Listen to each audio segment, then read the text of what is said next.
ஒரே கேள்விக்கு 10 நிமிஷம் 5 நிமிஷம் பதில் சொன்னா யாருக்கு துணை கேள்வி கொடுக்க முடியும்? அப்போ டக்குன்னு கேள்வியும் சுருக்கமா இருக்கணும். துணை கேள்வி தரதா கேட்காதா இருந்தாலும் ஒரு வரலாறு சொல்லணும் அப்படின்னு நினைக்கிறாங்க. அதுக்கு ஒரு வரலாறு, அதுக்கு எத்தனை ஜங்ஷன் வருது, எங்க இருந்து ஆள் வருது, இப்படியெல்லாம் வருது, அதனால இவ்வளவு மக்கள் தொகை இருக்கு, இது தேவையே கிடையாது. புறவழிச்சாலை இந்த இடத்துல அமைக்கப்படுமானா அமைச்சருக்கு உடனே புரியும், உடனே அதுக்குள்ள பதில சரியாட்டு சொல்லுவாங்க. எல்லாரும் அதை கவனத்தில் வச்சுக்கிடுங்க. மாண்புமிகு அமைச்சர் அவர்கள். பட்டுக்கோட்டை நகரத்தினுடைய 3ஆம் கட்ட புறவழிச்சாலைக்கான திட்ட மதிப்பீடு தற்போது அரசுக்கு வந்துள்ளது. இந்த 3ஆம் கட்ட புறவழிச்சாலை என்பது பட்டுக்கோட்டை நகர போக்குவரத்து நெரிசலை குறைப்பதற்கு மிகவும் இன்றியமையாததாகும்.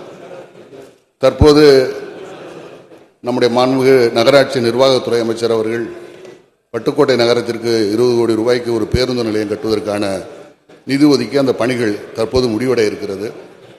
இந்த பேருந்து நிலைய பயன்பாட்டிற்கும் அருகிலே வரக்கூடிய அந்த புறவழிச்சாலை 3ஆம் கட்ட புறவழிச்சாலை மிக இன்றியமையாத ஒன்றாகும். எனவே அந்த புறவழிச்சாலையான அந்த திட்ட மதிப்பீட்டிற்கான அந்த தொகை இந்த நிதியாண்டில் ஒதுக்கப்பட வேண்டும் என தங்கள் மூலம் மாண்புமிகு அமைச்சர் அவர்களை கேட்டுக்கொள்கிறேன். பலமுறை மாண்புமிகு அமைச்சர் அவர்களுக்கும் நினைவூட்டியிருக்கிறேன் என்பதை இந்த தருணத்திலே தெரிவித்துக் கொள்கிறேன். நன்றி, வணக்கம். இல்ல, சபையில எல்லாருமே கொஞ்சம் கவனிங்க.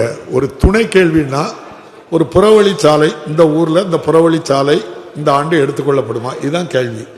அதே மாதிரி பதில் சொல்லும் போது சுருக்கமா சொன்னா, ஒரே கேள்விக்கு 10 நிமிஷம் 5 நிமிஷம் பதில் சொன்னா யாருக்கு துணை கேள்வி கொடுக்க முடியும்? அப்போ டக்குன்னு கேள்வியும் சுருக்கமா இருக்கணும்.